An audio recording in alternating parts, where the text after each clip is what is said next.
విధంగా ఈ రోజు కుట్రల కుతంత్రాలతోనే ప్రజా పాలనను పేదల ప్రభుత్వాన్ని పడగొట్టాలని ఆలోచన. శుక్రాచార్యుడేమో ఫామ్ హౌస్ పోయిండు, మారుచీరుడు సుబాహుడేమో బామ్మార్దుల ముసుగులో అసెంబ్లీ లోపలికి వస్తుండ్రు. ఇవాళ మారీచుడు మీకు తెలుసు, మారీచుడే మాయ జింక రూపంలో సీతను ఎత్తుకపోవడానికి రావణాసురుడికి సహకరిస్తే చివరికి మారీచుడి సావు రాముడి చేతిలోనే తప్పలేదు. అట్లనే ఈనాడు ఈ ప్రభుత్వాన్ని బట్టగాల్చి మీదెయ్యాలి, ఈ ప్రభుత్వాన్ని బదనాము చెయ్యాలి అని అడ్డగోలుగా ప్రచారాలు ఈరోజు చేసే ప్రయత్నము మారీచుడు సుబాహుడు చేస్తున్నారు. ఆనాడు మాయలేడి రూపంలో వస్తే ఈనాడు సోషల్ మీడియా రూపంలో వస్తున్నారు. లేని అవాకులు చవాకుల మంత్రముల మీద ఈరోజు ప్రచారాలు చేస్తున్నారు, ప్రత్యక్షంగా పరోక్షంగా. ఈనాడు టెండర్ల గురించి కొన్ని పత్రికలు రాస్తున్నాయి. సింగరేణిలో కొంత కుంభకోణం జరిగింది, బొగ్గంత మాయమైందని. నేను ఆ పత్రికలకు, ఆ టీవీలకు, ఆ సోషల్ మీడియా వాళ్లకు, ఆ రాజకీయ పార్టీ నాయకులకు నేను చెప్పదలుచుకున్నా, ఈ ప్రభుత్వంలో అవకతవకలకు తావు లేదు. అనవసరమైన ప్రచారాన్ని, తప్పుడు ప్రచారాన్ని కల్పించడం ద్వారా అపోహలు కల్పించి మళ్ళీ శుక్రాచార్యుడు మారీచుడు సుబాహుడు బలపడడానికి మీరు ప్రత్యక్షంగానో పరోక్షంగానో సహకారం చేస్తున్నారు. మీకు మీడియా పంచాయతీలు ఉంటే తలుపు మూసుకొని కొట్టుకోండి, లేకపోతే ఒకరి మీద ఒకరు బురద జల్లుకోండి. అందులో మమ్మల్ని లాగి ఆంబోతులు కొట్లాడితేనంట లేగదూడల కాళ్ళు ఇరిగినాయంట. ఇద్దరు మీడియా యజమానులు కొట్లాడుకుంటే మీరు కొట్లాడుకోండి, కానీ మా మంత్రులని బదనాం చేసే కార్యక్రమాన్ని మీరు తీసుకోకండి. దయచేసి ప్రత్యక్షంగానో పరోక్షంగానో మీరు రాస్తున్న రాతలు, చూపిస్తున్న చూపులు మారీచుడి సుబాహులకు శుక్రాచార్యునికి సహకారం అందించినట్టుగా ఉంటుంది. ఒక్కసారి ఆలోచన చేసి వాస్తవాలను తెలుసుకొని రాసే ముందు మమ్మల్ని వివరణ అడగండి. తెలంగాణ రాష్ట్ర ముఖ్యమంత్రిగా రోజుకి 24 గంటలు, సంవత్సరానికి 365 రోజులు ప్రజా జీవితంలో ఉన్న ప్రజలకు అందుబాటులో ఉన్న మీడియాకు కావాల్సిన వివరణ ఇవ్వడానికి తెలంగాణ రాష్ట్ర ముఖ్యమంత్రిగా నేను సిద్ధంగా ఉన్నా. ఏదైనా వార్త ఏ టీవీలో వచ్చినా, ఏ పేపర్లు వచ్చినా, ఏ సోషల్ మీడియాలో వచ్చినా నా ఎమ్మెల్యేల మీద, నా ఎమ్మెల్సీల మీద, ఎంపీల మీద, మంత్రుల మీద ఎవరి మీద ఆరోపణ వచ్చినా వాళ్ళందరికీ నాయకుడిగా, కుటుంబ పెద్దగా అది నా గౌరవానికి భంగం కలిగిస్తుంది, నా నాయకత్వం పట్ల అపోహలను కలిగిస్తుంది. ఇలాంటి విషయాలలో ఎలాంటి కాంప్రమైజ్ లేదు. మా మంత్రుల మీద ఏదొచ్చినా రాసే ముందు నన్ను వివరణ అడగండి.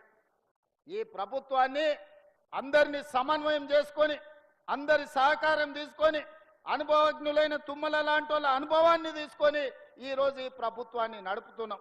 24 గంటలు పని చెయ్యాలి అంటే, సమ్మక్క సారలమ్మ గుడిని 100 రోజుల్లో పూర్తి చెయ్యాలి అని అంటే ఆ బాధ్యతను మీ అభిమాన నాయకుడు పొంగులేటి శ్రీనివాసరెడ్డి గారికి బాధ్యత ఇచ్చి 100 రోజుల్లో అమ్మవారి మందిరాన్ని నిర్మించాలి అని 24 గంటలు వారిని అక్కడనే పెట్టిన.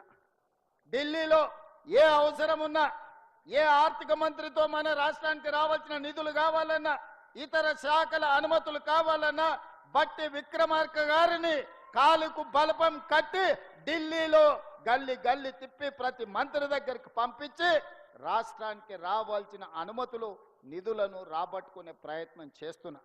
ఇది ఉమ్మడిగా మా ప్రభుత్వం నడిపిస్తున్న విధానం. గతంలో ఉన్న ముఖ్యమంత్రులు ఏకపాత్రాభినయం చేసేది. దుర్యోధనుడు వాళ్ళే, దుశ్శాసనులు వాళ్ళే, సుయోధనులు వాళ్ళే, ఇట్లా ప్రతి పాత్ర ఒక్కడే ఏకపాత్రాభినయం చేస్తాడు. మా దగ్గర అట్లా కాదు. అందరం సమన్వయం చేసుకొని ఎవరు బాధ్యతలు వాళ్ళు, ఎవరికి ఉన్న అనుభవాన్ని ఇంకొకరితో పంచుకొని సమన్వయంతో ఈ ప్రభుత్వాన్ని నడుపుతున్నాం. 2 సంవత్సరాలల్లా ఎలాంటి అవకతవకలకు కానీ, ఎలాంటి తప్పులకు కానీ అవకాశం ఇవ్వలేదు. ఈనాడు కూడా సింగరేణిలో జరుగుతున్న కోల్ మైనింగ్ టెండర్ విషయంలో ప్రభుత్వం స్పష్టంగా, నికార్సుగా నిజమైన అనుభవం ఉన్న వాళ్ళకే ఇస్తుంది తప్ప అనా పైసా అవినీతికి అవకాశం ఇవ్వము. దయచేసి నా సహచర మంత్రుల మీద వార్తలు రాసే ముందు నాతో వివరణ తీసుకోవాల్సిందిగా నేను పెద్దలకు విజ్ఞప్తి చేస్తున్నా. మిత్రులారా, ఈనాడు ఖమ్మం జిల్లా ప్రజలు తెలివైనోళ్ళు. ఖమ్మం జిల్లా ప్రజలు పోరాటానికి ప్రతిరూపం. 2014లో మీరు గుర్తించరు, బీఆర్ఎస్కి 1 సీట్ ఇచ్చారు. 2018లో గుర్తించారు, బీఆర్ఎస్కి ఒకటే సీట్ ఇచ్చారు. 2023లో గుర్తించారు, ఒకటే సీట్ ఇచ్చారు. మొన్న జరిగిన సర్పంచ్ ఎన్నికల్లో 1130 గ్రామ పంచాయతీలు ఉంటే 791 గ్రామ పంచాయతీలను గెలిపించి 71% కాంగ్రెస్ పార్టీకి అండగా నిలబడి కాంగ్రెస్ పార్టీకి ఖమ్మం జిల్లా కంచుకోటని నిరూపించిన ఖమ్మం జిల్లా కాంగ్రెస్ పార్టీ కార్యకర్తలకు నేను మనస్ఫూర్తిగా అభినందనలు తెలియజేస్తూ రాబోయే మున్సిపల్ ఎన్నికల్లో కూడా మీ చెమటను, మీ రక్తాన్ని చెమటగా మార్చి కాంగ్రెస్ పార్టీ జెండాను ఎగరేయాలి.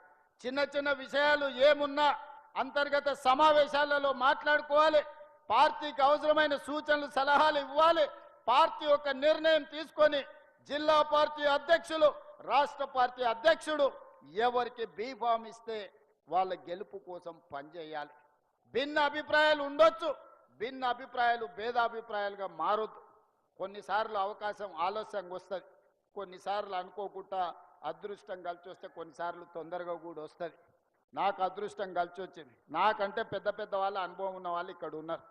కానీ ఏ మంత్రి పదవి చేపట్టకుండానే 17 సంవత్సరాలు రాజకీయ జీవితంలో 18వ సంవత్సరంలోకి అడుగుపెట్టే సమయానికే తెలంగాణ రాష్ట్రానికి ముఖ్యమంత్రి బాధ్యత.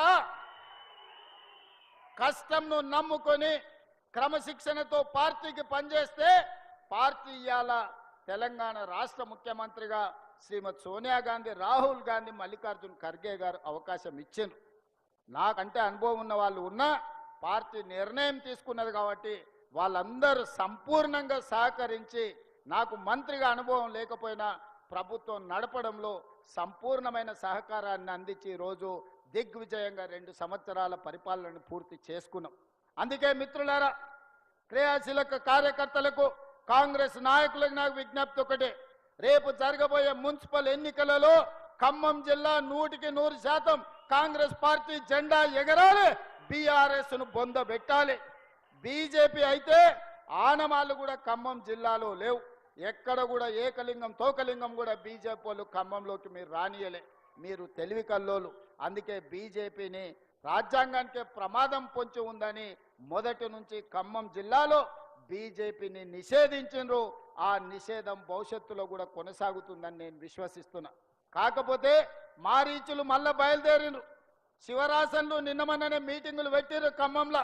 శివరాసన్ మాటలు నమ్మో, మారీచుడి మారువేషంలో వచ్చినోని నమ్మో, ఒకటో ఆరో అక్కడ ఇక్కడ తులసి వనంలో గంజాయి మొక్కల్లాగా ఎవరన్నా గెలిపిస్తారంటే గెలిచినోడు మళ్ళీ మీ కాళ్ళల్లో కట్టబెట్టి ఖమ్మంకు వచ్చే ప్రాజెక్టులను నిలిపివేసే ప్రమాదం ఉన్నది.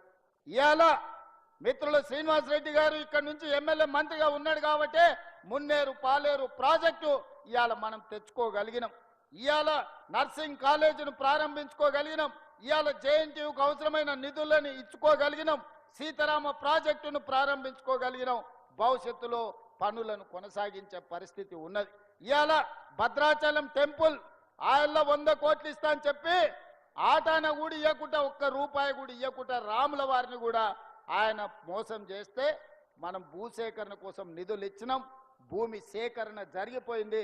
తొందరలోనే భద్రాచలం రాముల వారి మందిరాన్ని అయోధ్య రామ మందిరం తలపించే విధంగా ఈరోజు మనం నిర్మాణం చేసుకుంటాం.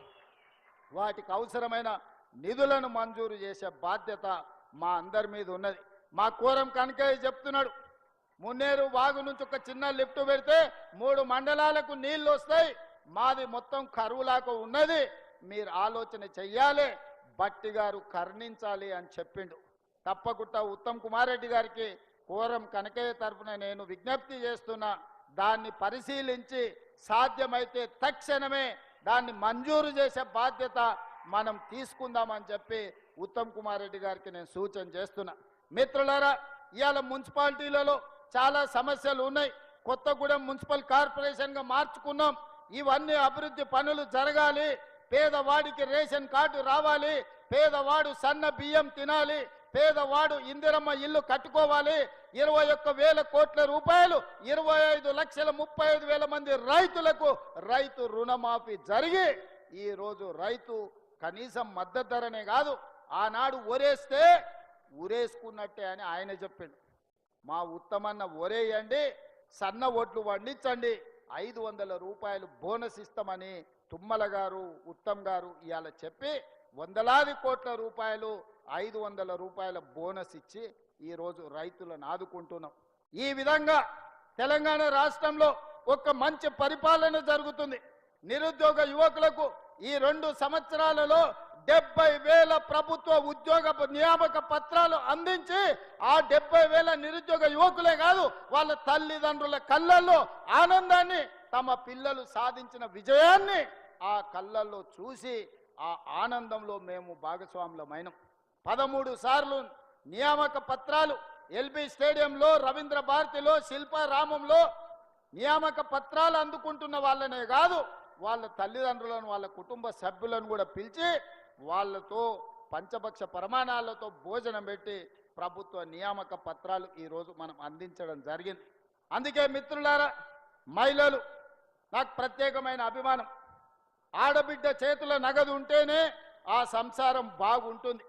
ఎప్పుడైతే ఆడబిడ్డ చేతిలో ఇంటి పెత్తనం ఉంటుందో ఆ ఇల్లు బాగుంటుంది. వెనకటికి పెద్దలు చెప్పారు, ఇల్లును చూడు ఇల్లాలను చూడని. ఇంటి ముందల అలికి ముగ్గులేసిన ఇల్లు సుఖ సంతోషాలతో ఉంటుంది. ఏ ఇంటి ముందలైతే సంతోషం లేదో ఆ కుటుంబంలో ఆడవాళ్ళ చేతిలో పెత్తనం లేదు. ఆడబిడ్డ చేతిలో నగదు ఉంటే పిల్లల చదువులకు, పండుగ పూట బట్టలకు ఉపయోగపడుతుంది. ఇంటాయన చేతిలో నగదు ఉంటే సాయంత్రం పూట చక్కగా పోయి బెల్ట్ షాపులు ఇచ్చొస్తాడు. అంతేనా? మా అక్కలు చెప్పాలి.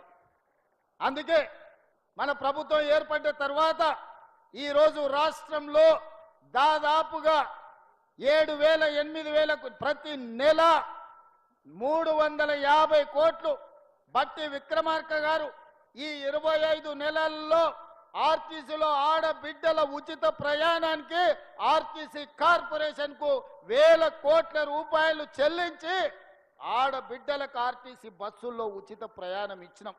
ఇక్కడ మా అక్కలు ఉంటే నేను అడగదలుచుకున్నా, లేదా టీవీ చూసా మా అక్కల్ని అడుగుతున్నా.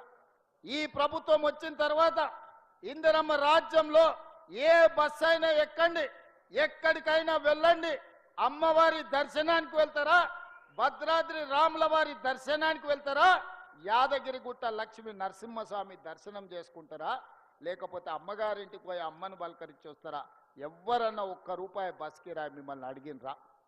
ఇవాళ ఈ రాష్ట్రంలో వేలాది కోట్ల రూపాయలు ఖర్చు పెట్టి ఆడబిడ్డలకు ఆర్టీసీలో ఉచిత బస్సు ప్రయాణాన్ని ఏర్పాటు చేయడం ద్వారా పేద ఆడబిడ్డల ఆత్మ గౌరవాన్ని పెంచినాం. బస్సులో ఉచిత ప్రయాణమే కాదు, 1000 బస్సులు ఆడబిడ్డలే స్వయం సహాయక సంఘాలతో ఖరీదు చేసి ఆర్టీసీకే కిరాయికి పెట్టారు. ఇవాళ 1000 బస్సులకు ఆడబిడ్డలు యజమానులు అయ్యారు. అదేవిధంగా మా బట్టి గారిని అడిగిన 0 వడ్డీ మీద ఇప్పటి వరకు ఎన్ని ఇచ్చినామని, 26, 27 వేల కోట్ల రూపాయలు బ్యాంకుల లింకేజ్ ఇచ్చి 0 వడ్డీకి సంబంధించి వందలాది కోట్ల రూపాయలు బ్యాంకు మిత్తిలు మన ప్రభుత్వం చెల్లించింది. రేపు 19 తారీఖు లోపల మిగిలిన 0 వడ్డీకి సంబంధించిన ఆడబిడ్డలకు మేలు జరగడానికి రాష్ట్ర ప్రభుత్వం 2 రోజుల్లోనే బ్యాంకులకు సంబంధించిన మొత్తం నగదు బదిలీ చేసి ఆడబిడ్డలకు వడ్డీ లేని భారాన్ని తగ్గిస్తున్నాం ఇవాళ. అందుకే ఇవాళ ఈ రాష్ట్రంలో ఒక పక్కన నిరుద్యోగ యువకులు, ఇంకొక పక్కన విద్యార్థులు. ఆనాడు భోజనం లేదు, ఇవాళ వాళ్ళకు భోజనం ఛార్జెస్ బట్టి గారు 40% పెంచారు. కాస్మెటిక్ ఛార్జెస్ 200% పెంచారు. యంగ్ ఇండియా ఇంటిగ్రేటెడ్ స్కూళ్ళు 100 నియోజకవర్గాలలో 100 స్కూళ్ళు 22,000 కోట్ల రూపాయలతోటి ఈ రోజు పనులను ప్రారంభించండు. స్కిల్ యూనివర్సిటీ తీసుకొచ్చినాం, స్పోర్ట్స్ యూనివర్సిటీ తీసుకొచ్చినాం. ఇవాళ ఈ విధంగా ముందుకు వెళ్తే రైతులకు రుణమాఫీ చేసినాం. రైతులు పండించిన పంటకు గిట్టుబాటు ధరతో పాటు 500 రూపాయల బోనస్ ఇవ్వడం జరిగింది మిత్రులారా. ఈ విధంగా ప్రతి వర్గానికి, ప్రతి సామాజిక వర్గానికి, ఆదివాసులు కావచ్చు, లంబాడాలు కావచ్చు, తండాలు కావచ్చు, గూడాలు కావచ్చు, మారుమూల పల్లెలు కావచ్చు, బీసీ కాలనీలు కావచ్చు, 40 సంవత్సరాల నుంచి ఒక రావణ కాష్టంగా మండుతున్న కేటగరైజేషన్, ఎస్సీ మాదిగ మాల కులాల వర్గీకరణను ఈరోజు దేశంలోనే పరిష్కరించిన మొదటి రాష్ట్రం తెలంగాణ రాష్ట్రం. 100 ఏళ్ల నుంచి గొర్రెలకు బర్రెలకు చేపలకు కూడా లెక్క ఉంది, కానీ మా బీసీ సోదరుల లెక్క ఈ దేశంలో లేదు. ఆనాడు తెల్లోడు ఉన్నప్పుడు లెక్కలు కట్టిండు, మళ్ళా 100 ఏళ్ల వరకు ఎవరు కట్టలే. కానీ మన ప్రభుత్వం వచ్చిన తర్వాత మిత్రులు బట్టి విక్రమార్క గారి నేతృత్వంలో జనగణన కులగణన చేసి తెలంగాణ రాష్ట్రంలో ఏ కులం వాళ్ళు ఎంతమంది ఉన్నారు, ఉప కులాల వాళ్ళు ఎంతమంది ఉన్నారని లెక్కలు తేల్చి ఆ దామాషా ప్రకారమే ఈనాడు రాజకీయ అవకాశాలు నిధుల కేటాయింపులు మనం చేస్తున్నాం. మనం చేసిన కార్యక్రమం వల్ల నరేంద్ర మోడీ గారి మీద ఒత్తిడి పెరిగి ఇప్పటి నుంచి ఈ దేశంలో జరగబోయే జనగణనలో కుల గణన చెయ్యాల్సిన తప్పని పరిస్థితి మోడీ గారి మెడలు వంచి చేసిన ప్రభుత్వం తెలంగాణ ప్రభుత్వం, మన ప్రభుత్వం. 2 ఏళ్లలోనే ఇన్ని విజయాలు సాధించడం, సామాజిక సమస్యలను పరిష్కరించడం, సంక్షేమ పథకాలను అమలు చేసినాం, రాష్ట్రాన్ని అభివృద్ధి పదం వైపు నడిపించడానికి ఈరోజు భారత్ ఫ్యూచర్ సిటీని నిర్మించుకుంటున్నాం, మెట్రో రైలు విస్తరణ చేసుకుంటున్నాం, మూసీ రివర్ డెవలప్మెంట్ అథారిటీని ఈరోజు మనం నిర్మాణాలు చేసుకుంటున్నాం, రీజనల్ రింగ్ రోడ్డు